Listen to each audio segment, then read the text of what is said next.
அனைவருக்கும் வணக்கம்.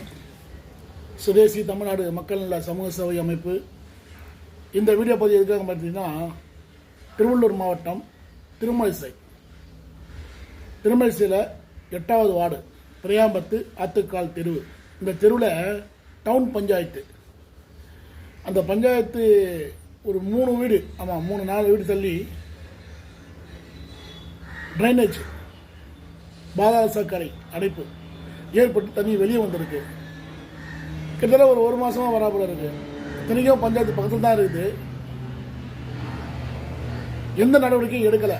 அப்போ அந்த வீட்டு பகுதியில் இருக்கவங்க என்ன பண்ணுறாங்கன்னா, அந்த ஃபேவர் பேக் கல்லை பேத்துடுறாங்க.